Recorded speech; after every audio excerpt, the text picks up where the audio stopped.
بسم الله وتوكلنا على الله ولا حول ولا قوة إلا بالله. اللهم صل وسلم وبارك على سيدنا محمد وعلى آله وأصحابه أجمعين. السلام عليكم ومرحبا بكم، إن شاء الله تكونوا كامل بخير. قبل ما نبدو في الوصفة إن شاء الله تترحموا على ميمتي، ربي يرحمها ويجعلها من أهل الجنة ويرحم جميع موتى المسلمين. هنا جبت معكم صابلي بالكاكاو.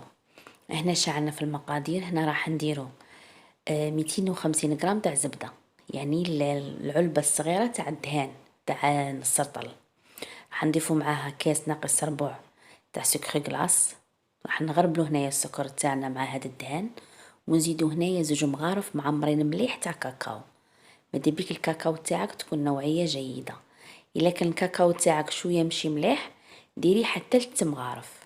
هنايا ضفت 3 مغارف تاع كاكاو يكون محمص ومرحي، وراح نزيد مغرفة كبيرة معمرة مليح تاع حلوة الترك، ومغرفة صغيرة تاع لافاني.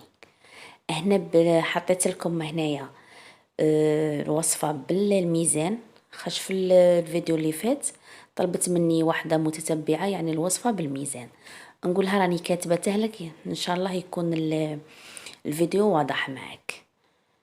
وهنا راني ندير في المقادير بالنسبة اللي ما عندهمش الميزان. هنا ندخلو مليح هاد المقادير تاعنا ونضربوهم مليح بالباتير. الا ما عندكش الباتير تقدري ديري بيدك. هنا ضفت حبة بيض كومبلي وواحدة صفار. راح نزيد تاني كنضرب بالباتير، نخلطو مليح.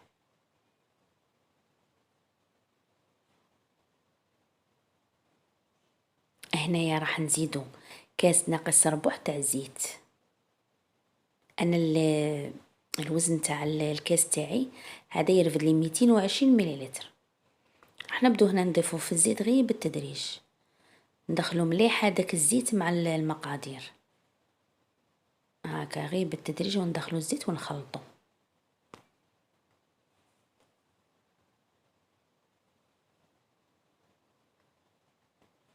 هنايا بعد ما خلطناها مليح ودخل معنا كاع هذاك الزيت، هنا راح ندير 2 مغارف معمرين مليح تاع مايزينا، ونزيدو قرصة الملح. قرصة الملح دايما نديروها. ونزيدو هنايا ساشي تاع خميرة الحلوى، نبدو نضيفوه في الفرينة. الفرينة هنايا على حسب ما نلمو العجنة تاعنا. ماذا بيك العجنة تاعك ما تقصحيهاش، ديجا راه فيها الكاكاو. نخلو العجين تاعنا طري.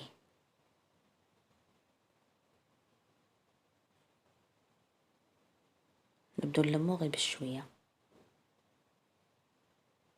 نتمنى برك ان شاء الله يكون الفيديو واضح معاكم.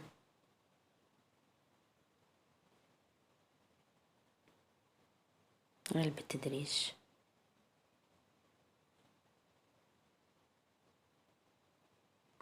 هاي العجنة تاعنا بعد ما لميناها، هذا هو القوام تاعها.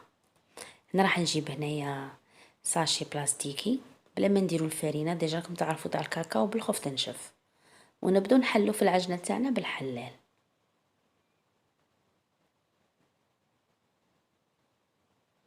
يعني من غلضوها من رقوها نديروها 1 سنتيم، ديجا رانا دايرين فيها الخميرة الحلوى.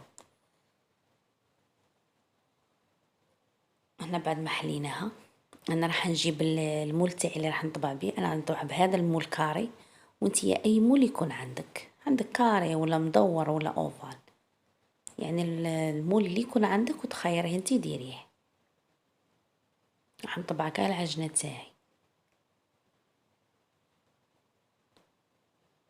دوك هنا نوريكم القوام تاع الحبة تاعنا كيفاش تكون. شوفوا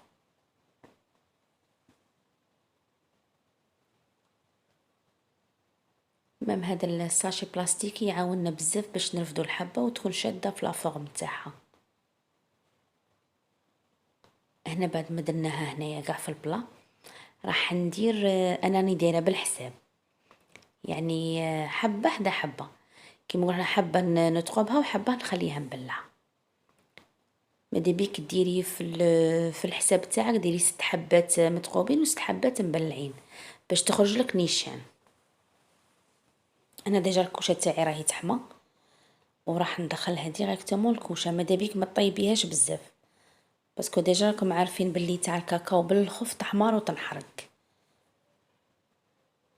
هاولا القاطو تاعنا هنايا بعد ما طاب وبرد معنا، ما يشدش معاك وقت.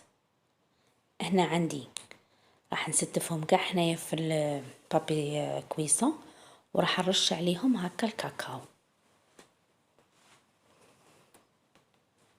هنا بعد ما نرش عليهم الكاكاو راح نجيب الناكخي، هذا الناكخي الدوغي، ونبدا غير هكاك شغل ابينغ، نرش عليهم غير من الفوق، ما نرشوش بزاف، تزيين خفيف. وانتي الحاجه اللي تكون عندك زيني بها، ما كيش متقيده باش ديري كيما انا التزيين اللي زينته، لكن هذا خفيف التزيين وما يشدش، ما يشدكش في الوقت. وهنايا راح نجيبوا الحبات تاعنا باش نلصقوهم بالشوكولا تختيني. وانتي الا كان عندك مربى بغيتي تلصقي به لصقي، لكن بالشوكولا تختيني تجي شابه. شوفوا المنظر تاعها يعني جا ما شاء الله.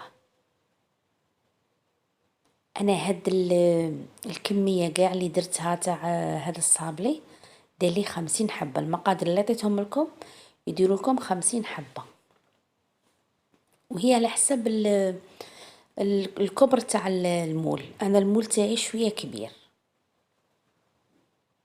لكن المنظر تاعها يجي شباب ما شاء الله.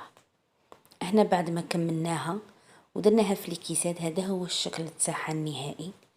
اتمنى ان شاء الله تكون عجبتكم، ان شاء الله ما نكونش طولت عليكم، وان شاء الله تجربوها. بالنسبه اللي داقوها يعني طلبوا مني الوصفه، نتمنى ان شاء الله يكونوا شافوا الوصفه ويجربوها ويشاركوني تطبيقاتهم ان شاء الله. يعني جات ما شاء الله وجات بنينه.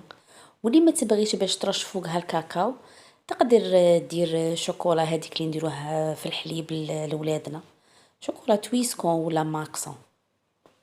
وبالنسبه اللي تبغي الكاكاو تقدر ديره، يعني ما غاديش يجيها مر، غادي تجيها الحلاوه هذيك هي. يعني هاد الوصفه جات ما شاء الله.